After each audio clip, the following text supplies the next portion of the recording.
आज हम लोग चर्चा करेंगे जलियांवाला हत्याकांड के बारे में। जलियांवाला बाग हत्याकांड के बारे में। ये कब हुआ था? 13 अप्रैल 1919 ईस्वी में। ये क्यों हुआ, इसका कनेक्शन आप देखेंगे तो आपको रॉलेट एक्ट में दिखाई पड़ेगा। रॉलेट एक्ट में प्रावधान किया गया था कि बिना किसी के संदेह के आधार पर किसी भी व्यक्ति को गिरफ्तार कर लिया जाएगा।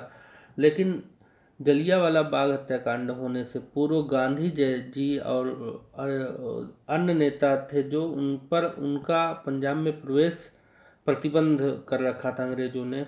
इसके अतिरिक्त संदेह के आधार पर आप देखेंगे डॉक्टर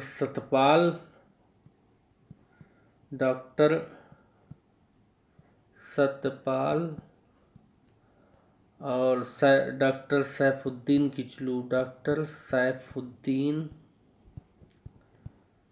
किचलू को अमृतसर के डिप्टी कमिश्नर बिना किसी कारण गिरफ्तार कर लिया। कोई वाजिब कारण नहीं था जिससे कि संदेह के आधार पर रॉलेट एक्ट में बात कही गई थी कि किसी को गिरफ्तार कर लिया जाएगा और उस पर मुकदमा चलाया जाएगा। और जब इसका विरोध किया गया सैफुद्दीन और सतपाल की गिरफ्तारी का, तो शांतिपूर्ण जुलूस निकाला गया। फिर उसके बाद पुलिस जो है जुलूस को रोकने का प्रयास करती है और पुलिस में और जो भारतीयों में मुठभेड़ होती है जिसमें दोनों तरफ से लोग मारे जाते हैं। और बताया जाता है इस मुठभेड़ में 2 भारतीय मारे गए थे। उसके बाद ये भीड़ जो है उग्र रूप धारण कर ली और 5 श्वेतों यानी अंग्रेजों को इस भीड़ ने कत्ल कर दिया। अब स्थिति जब बेकाबू हो गई तो अमृतसर का प्रशासन सरकार ने 10 अप्रैल 1919 को ये प्रशासन सैन्य ब्रिगेडियर जिसका नाम है जनरल आर डायर को सौंप दिया। जनरल आर डायर इसे सौंप दिया गया अमृतसर का प्रशासन। डिप्टी कमिश्नर जो था वो संभाल नहीं सका। और फिर 13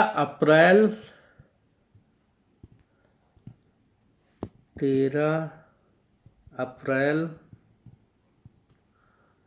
1919 को बैसाखी का दिन था। ये बैसाखी का दिन था। शाम के 4:30 बजे, करीब 4 बजे के आसपास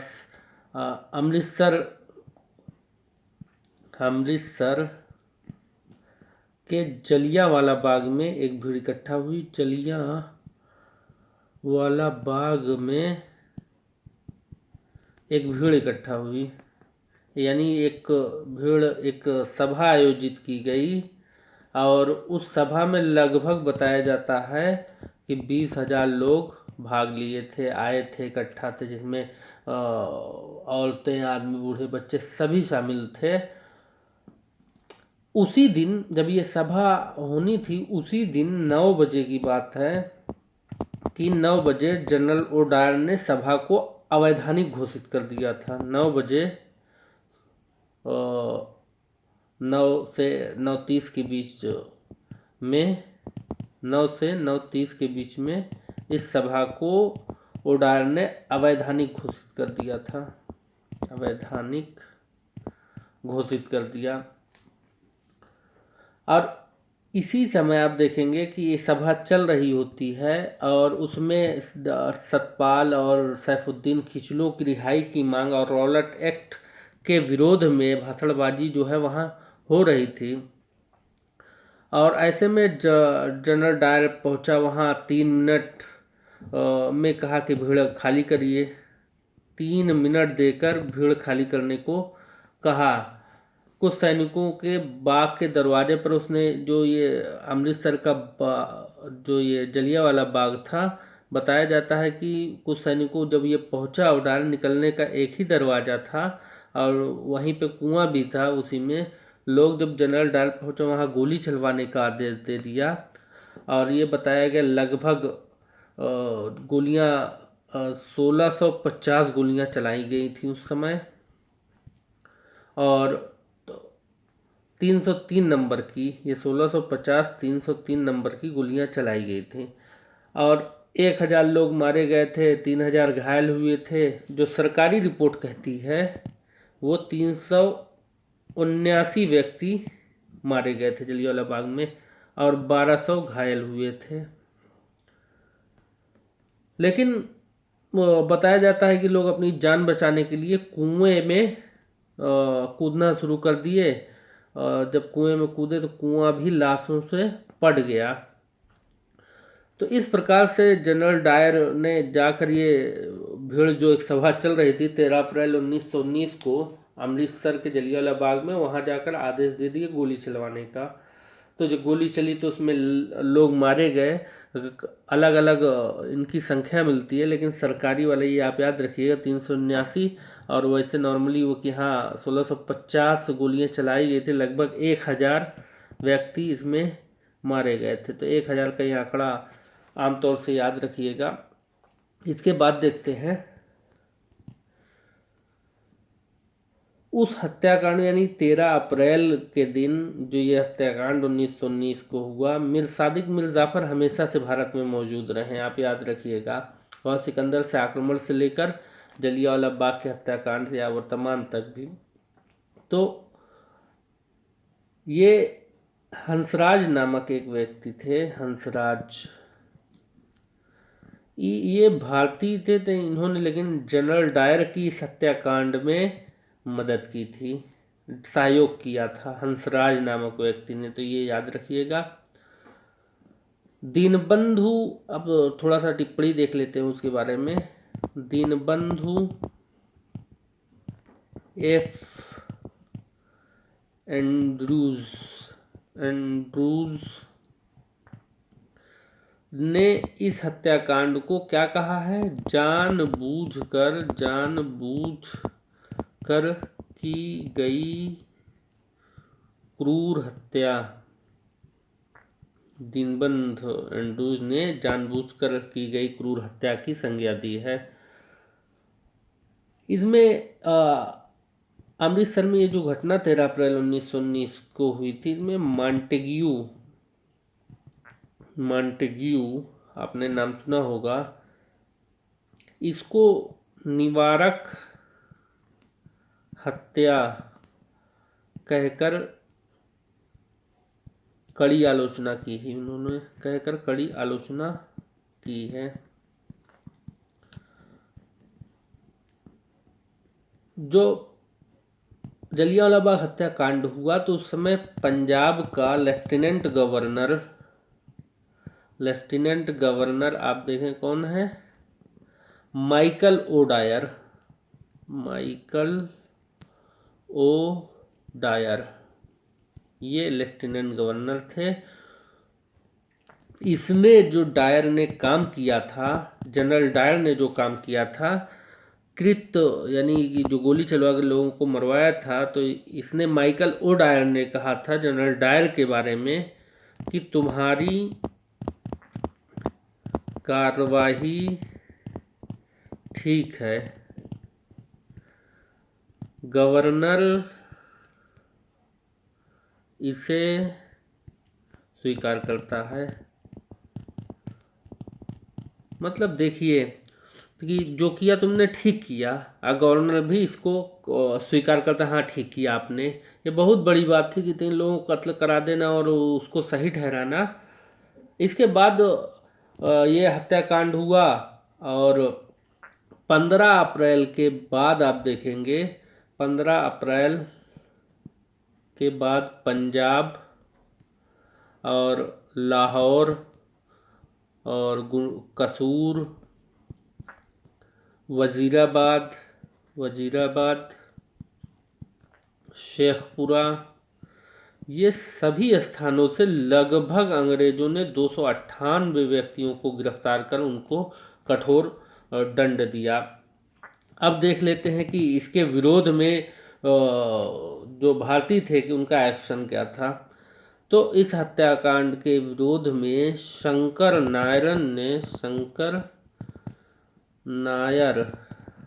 ने वायसराय की कार्यकारिणी से क्या दे दिया, इस्तीफा दे दिया। कई बार ये पूछा जा चुका है ऑब्जेक्टिव में। तो शंकर नायर ने वायसराय की कार्यकारिणी से इस्तीफा दे दिया था। और रविन्द्रनाथ टैगोर की बात करते हैं। रविंद्रनाथ टैगोर, इन्होंने अपनी सर का खिताब जो ब्रिटिश सरकार ने दी थी, सर का खिताब यानी उपाधि, ये वापस कर दी। इन्होंने वापस कर दिया, कहा कि आप रख लीजिए। साथ ही में रविन्द्रनाथ टैगोर ने यह कहा कि समय आ गया है जब सम्मान के तमगे अपमान के बेतुके संदर्भ में हमारे कलंक को सुस्पष्ट कर देते। और जहाँ तक मेरा प्रश्न है, मैं सभी विशेष उपाधियों से रहित होकर अपने देशवासियों के साथ खड़ा होना चाहता हूँ। तो ये रविन्द्रनाथ टैगोर ने कहा। इसके बाद देखते हैं आगे। थॉमस और गैरेट जैसे विद्वानों का मानना है कि अमृतसर घटना भारत और ब्रिटेन संबंधों में युगांतकारी घटना थी।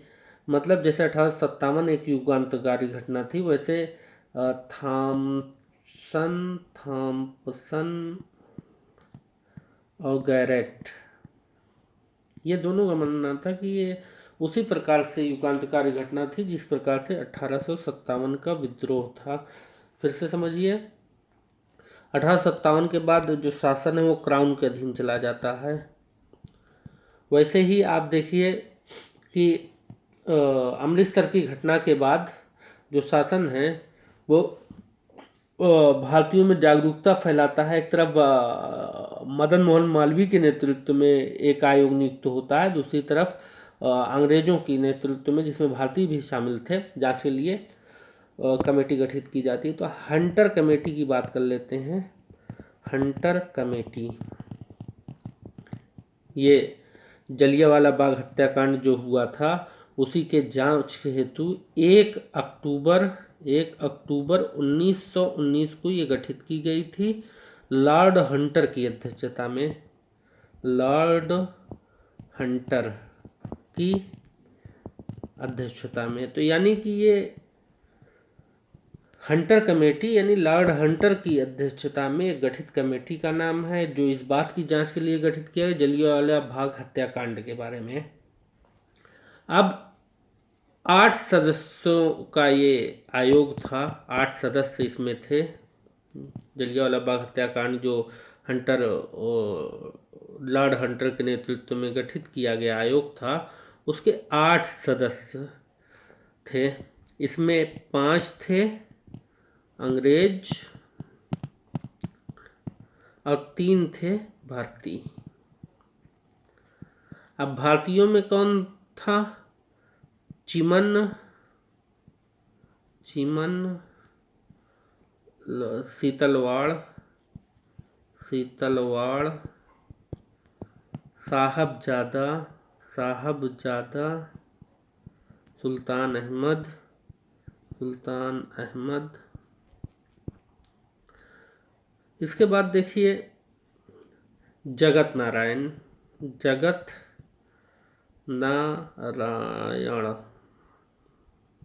ये 3 भारतीय सदस्य थे। आइए अब बात कर लेते हैं अंग्रेज सदस्यों की। तो एक तो हंटर हो गए, लॉर्ड हंटर। दूसरे जस्टिस सर जॉर्ज रैंकिंग। ये रैंकिंग। फिर उसके बाद है WF राइट्स।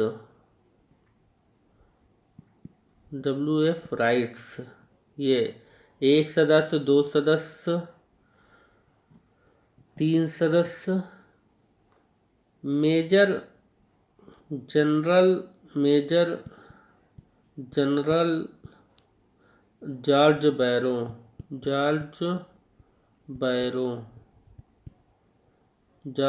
बैरो।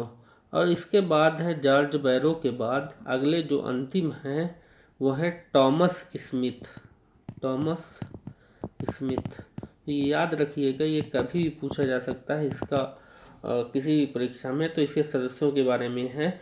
तो ये lord Hunter, sir George Ranking, WF Wrights, General Barrow और टॉमस स्मिथ। इसके बाद देखते हैं ये 3 सदस्य भारतीय थे और ये इसके अतिरिक्त इंडियन नेशनल कांग्रेस जो उस समय काम कर रही थी, इस नृशंस घटना की जांच के लिए मदन मोहन मालवीय के नेतृत्व में एक आयोग गठित किया था। इसके अन्य सदस्य थे पंडित मोतीलाल गांधी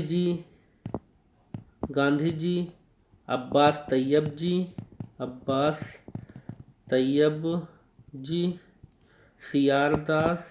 CR दास, पुपुल जयकर।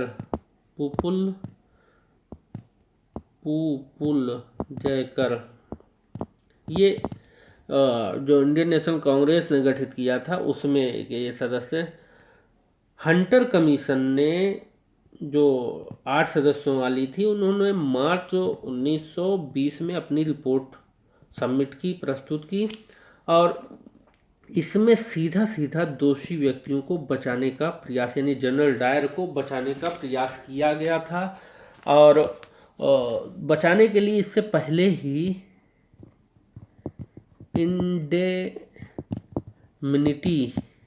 बिल पास कर दिया भारत की जो ब्रिटिश सरकार थी। और इस संपूर्ण प्रकरण की लीपापोती करने का काम किया कि मतलब ये दब जाए किसी तरह से। अब पंजाब में जो गवर्नर था उसको क्या किया गया, निर्दोष घोषित किया गया, निर्दोष कह दिया गया। ये निर्दोष था, वो शांति व्यवस्था भंग हो रही थी इसलिए उसने ऐसा किया।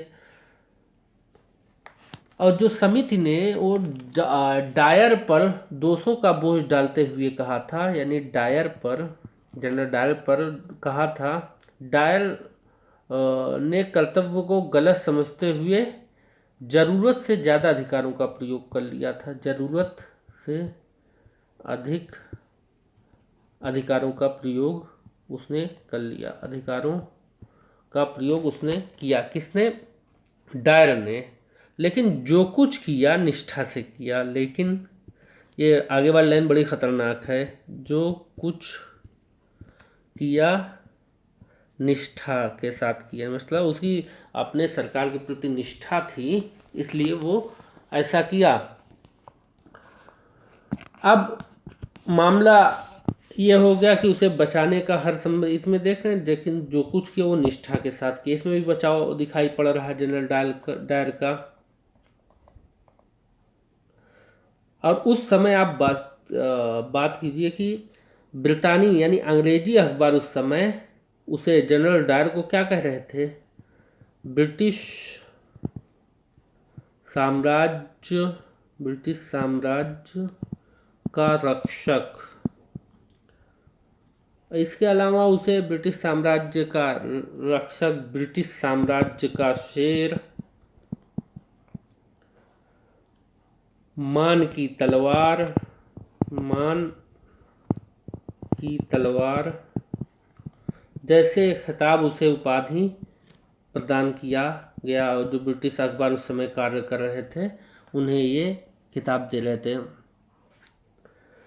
कांग्रेस ने जो इसके विरोध में समिति मदन मोहन मालवीय की अध्यक्षता में गठित की थी नेतृत्व में, तो उसने कहा कि ये जो बर्बर कृत्य किया गया अंग्रेजों द्वारा, ये उसके लिए निंदा उसने की।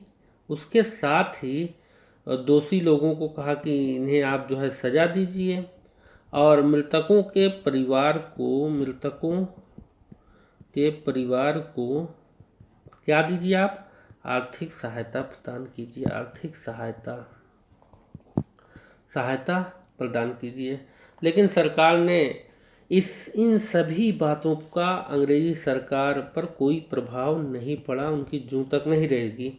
तो गांधी जी ने इसी के परिणाम स्वरूप असहयोग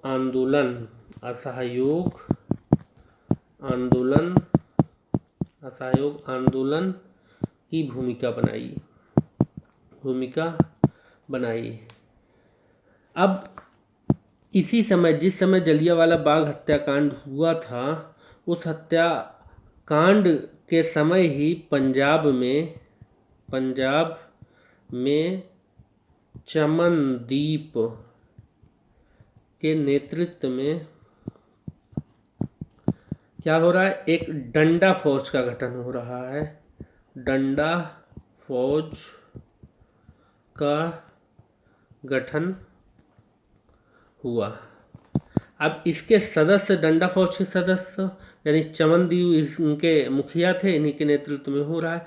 इनके सदस्य लाठी लेकर और चिड़ी मार बंदूक जो चिड़िया मारने वाली बंदूक थी, तो चिड़ी मार